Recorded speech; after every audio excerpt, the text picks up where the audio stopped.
सरकार के मंत्री ने वक्फ बिल को बताया कल्याणकारी। सभी जाति एवं धर्म की इस बिल से होगी रक्षा। मंत्री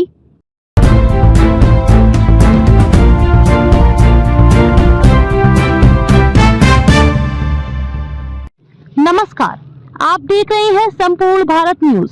आइए जानते हैं आज की ताजा खबरों में क्या है खास। खबर शुरू करने से पहले यदि आपने अभी तक संपूर्ण भारत चैनल को सब्सक्राइब नहीं किया है तो कृपया स्वतंत्र पत्रकारिता के लिए संपूर्ण भारत चैनल को सब्सक्राइब करें, हौसला अफजाई करें। आगे देखिए आज की बुलेटिन में क्या है खास। जहानाबाद में बिहार सरकार के मंत्री संतोष सुमन ने वक्फ संशोधन बिल को लेकर बड़ा बयान दिया। वक्फ बिल को लेकर हो रहे विरोध को लेकर तो उन्होंने कहा कि ऐसी कोई बात नहीं है, वक्फ बिल जन कल्याण के लिए आया है। इसमें सभी जाति एवं धर्म के लोगों को फायदा होगा। जो लोगों को इस बिल से परेशानी हो रही है उनकी परेशानी भी दूर किया जाएगा। उन्होंने कहा कि इस बिल के आने से विधानसभा के चुनाव में कोई फर्क पड़ने वाला नहीं है। बिहार में डबल इंजन की सरकार चल रही है।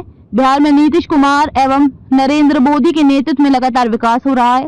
इसी के कारण जनता द्वारा लगातार 19 वर्षों से एनडीए गठबंधन को बहुमत दे रही है। लोकसभा के चुनाव में भी हम लोग 30 सीट पर विजय हुए हैं। उस हिसाब से 167 विधानसभा में हमारी एनडीए गठबंधन आगे रही है। 2025 के विधानसभा के चुनाव में इससे ज्यादा सीट पर हम लोग चुनाव जीतने का काम करेंगे। जब उनसे पूछा गया कि एनडीए गठबंधन के कुछ नेता इस बिल के विरोध में पार्टी से इस्तीफा दे रहे हैं तो उन्होंने कहा कि कोई बड़े नेता पार्टी से इस्तीफा नहीं दे रहे हैं। कुछ अच्छा काम होता है तो उसका पक्ष एवं विपक्ष जरूर होता है, इसलिए इस बात पर ध्यान देने की आवश्यकता नहीं है।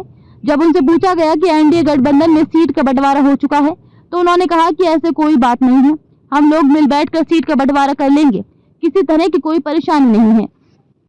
देखिए, जहाँ तक वो बिल का सवाल है, विपक्ष की बात है तो विपक्ष में आपने देखा होगा लालू जी का भी स्टेटमेंट आया था, ऑन रिकॉर्ड है पार्लियामेंट में, उन्होंने क्या बोला था। देखिए, किसी चीज़ों को हम दो एंगल से देखते हैं। एक एंगल हमारा होता है पॉजिटिव, एक नेगेटिव होता है। अगर आप पॉजिटिव साइड से देखेंगे तो आपको लगेगा कि एक जो बिल है वो जन कल्याण के लिए है, उन लोगों के कल्याण के लिए है जो कुछ पेचीदियाँ रहती थी, जो परेशानियाँ होती थी, उसको सुधारने के लिए है। सरकार उसको कोशिश की है। बाकी हर चीज़ का अपना एक है, हम लोग ने समर्थन दिया और हम समझते हैं कि बेहतरी का बिल है। और जिन समुदाय की बात आप कर रहे हैं, मुस्लिम भाई की बात कर रहे हैं, उनको भी ये बिल उनको परेशानी का सबब नहीं रहेगा, उनके लिए रास्ता खोलेगा, विकास का रास्ता खोलेगा और सहूलियत प्रदान करेगा। मंत्री जी, मांझी जी का भी स्टेटमेंट है कि 20 सीट कम से कम चाहिए, कितने पे मानेंगे? देखिए, आज का ये विषय नहीं है। मांझी जी ने सीट की जहाँ तक बात की, अपनी ताकत अपने कार्यकर्ताओं को उन्होंने हमेशा कहा है, उनको संबोधित करते हुए कहा है कि आप हमें इतनी ताकत दीजिए, आप इतने मजबूत होइए, आप इतनी मेहनत कीजिए कि हम कम से कम बिहार में 20 सीट हमको आने की क्षमता, आप हमको दीजिए 20 सीट। जनता मालिक होती है, जनता मालिक के ही समक्ष बोला जाता है, तो हम उनसे कहें कि आप हमको इतनी शक्ति दीजिए कि हम पार्टी 20 सीट पर जीते। बाकी ऐसा कोई डिमांड हमने नहीं किया, क्योंकि वो डिमांड जब होता है तो कोई मीडिया में नहीं होता है और किसी प्लेटफॉर्म पर नहीं होता है। वो अपना उसका एक जगह है जो एनडीए की पार्टी की बैठक होती है, वहाँ पर हर पार्टी का अपना डिमांड होता है और उसके हिसाब से वो बातें होती है।